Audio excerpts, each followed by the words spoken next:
UAS berdusta.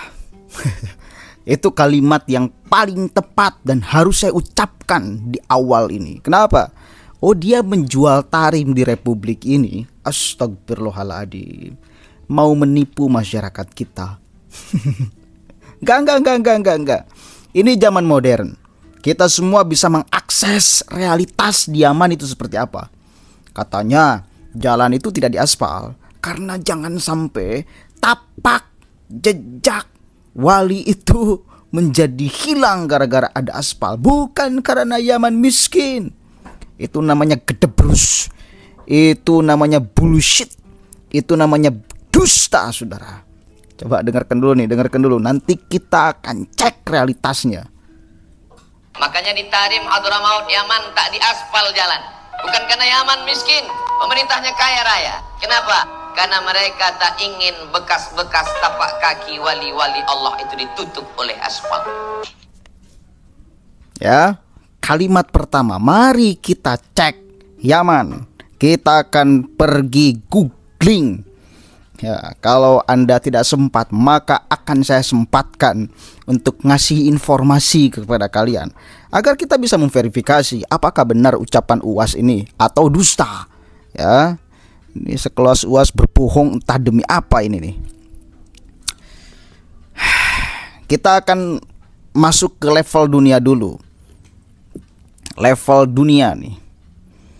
Negara paling miskin di dunia, 10 negara. Apakah ada Indonesia? Apakah ada Tarim? Apakah ada Yaman? Coba kita cek. Yang pertama, Yaman. Nah. Ini bahasa Inggris nih. Ada nggak Yaman? Negara termiskin di dunia. Ada Yaman. Jadi bukan karena miskin. Emang faktanya karena miskin? Gimana sih? Masa iya kalau memang itu di sana takut jejak wali itu ditinggalkan, dihilangkan gara-gara di aspal?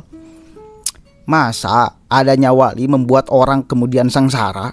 Jalan itu kan membuat orang itu nyaman untuk bergerak, berdagang, mencari kehidupan ekonomi dan lain sebagainya. Masa gara-gara wali membuat orang itu menjadi tersiksa? Kan tak masuk di logika kita. Karena miskin aja tak mampu mengaspal jalan tuh. Jadi bullshit ucapan UAS. Kemudian kalau kita lihat di level Asia, daftar 10 negara termiskin di Asia, Indonesia termasuk nggak kira-kira? Coba kita cek. Yang pertama Afghanistan, yang kedua Korea Utara, yang ketiga Yaman, masuk maning tuh.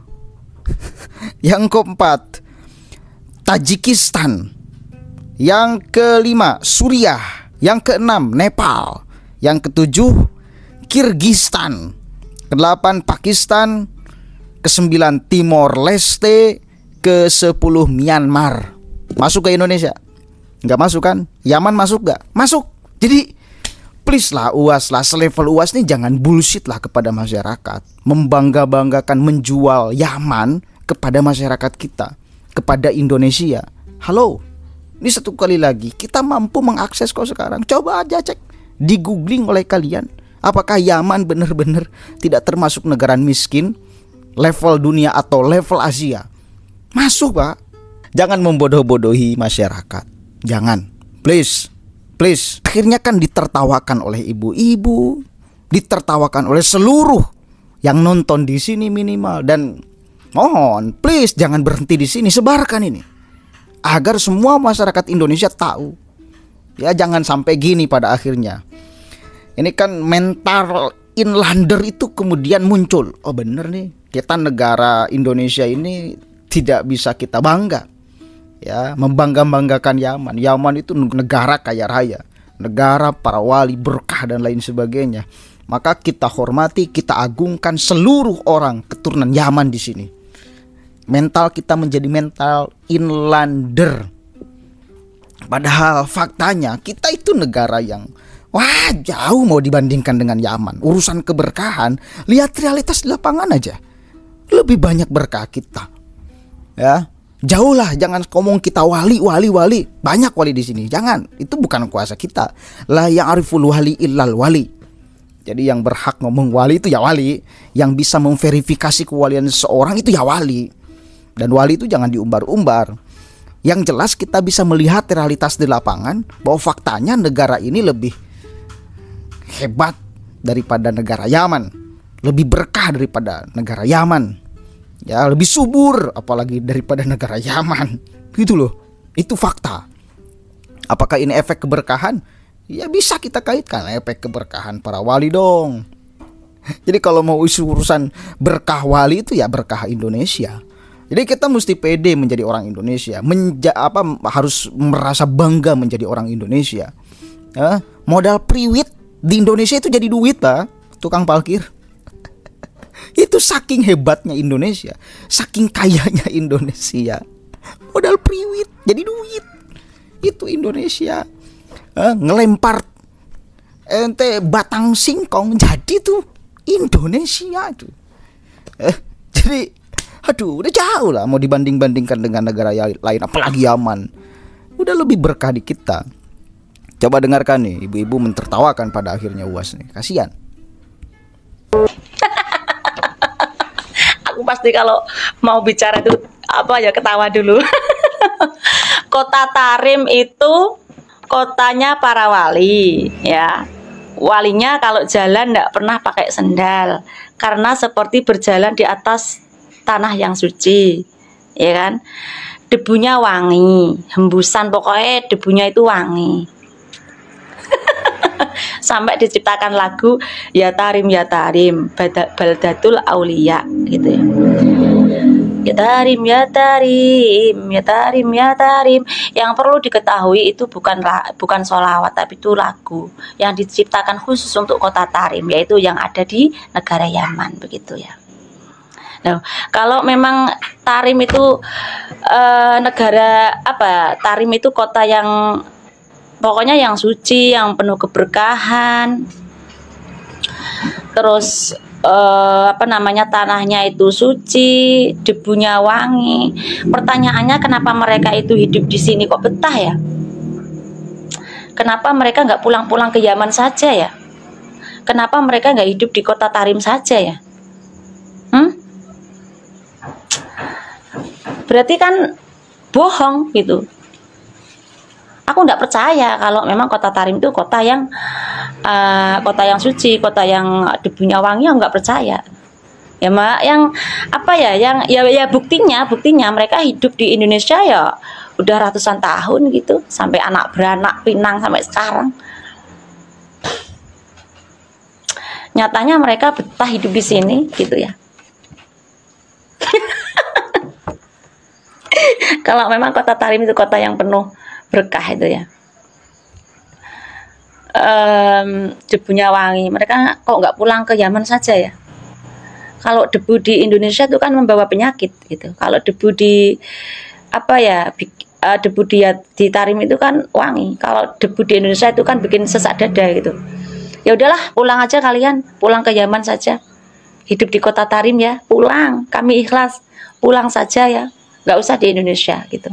Daripada kalian hidup di sini, makan di sini, cari makan di sini, cari pendapatan di sini ya, punya muhibin di sini, kalian dilulukan, dilem-lemkan, enak hidup di sini, tapi yang dibicarakan Tarim.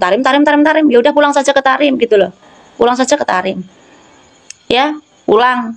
Kami ikhlas lahir batin. Ikhlas ya Allah, pulangkan mereka. Pulangkan mereka ya Allah ke negara asalnya.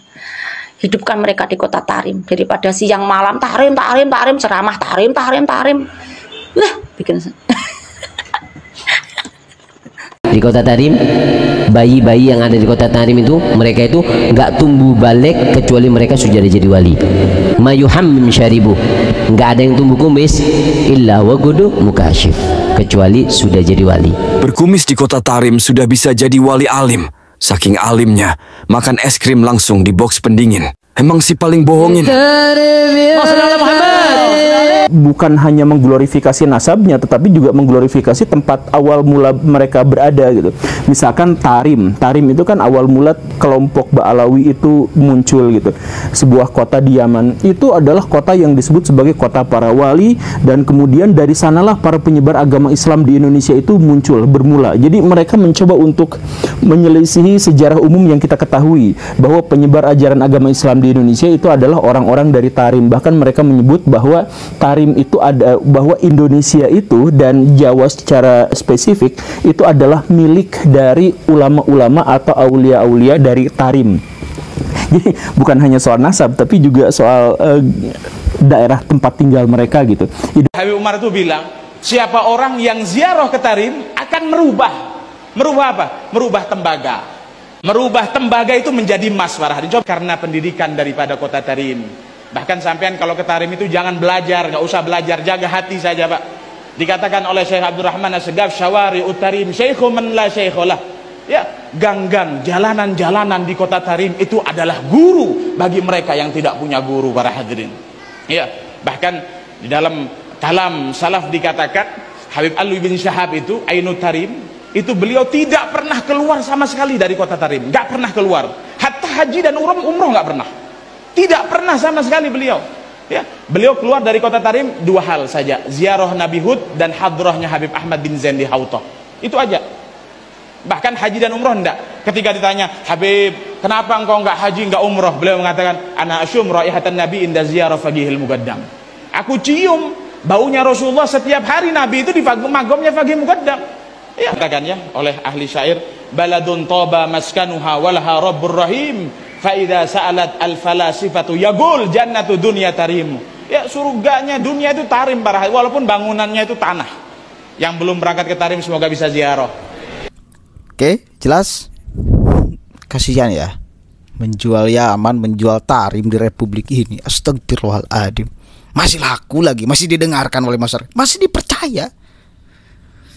Please deh, ini zaman modern bos. Kita bisa mengakses, kita bisa pergi ke Yaman, ke seluruh di dunia ini kita bisa pergi lewat ini. Ya, lewat handphone, cek aja. Sekarang kalau nggak percaya ente hasil searchingan saya, searching sendiri. Lihat realitas di lapangan. Jadi please kepada orang imigran Yaman, ya ente tak bisa lagi menjual negara ente di sini. Dan lagian, lah ngapain kalau memang negara Yaman itu negara yang diberkahi, aulia, bayi pun anak kecil jadi wali. Kacau. Enggak masuk saudara, enggak masuk. Udahlah, jangan terus kau tipu masyarakat Indonesia ini dengan menjual Yaman dan Tarim. Mestinya sekarang sudah nggak laku ya. Udah jangan mau dibodoh-bodohi, ditipu model begituan ya. Mudah-mudahan ada manfaatnya. Assalamualaikum warahmatullahi wabarakatuh.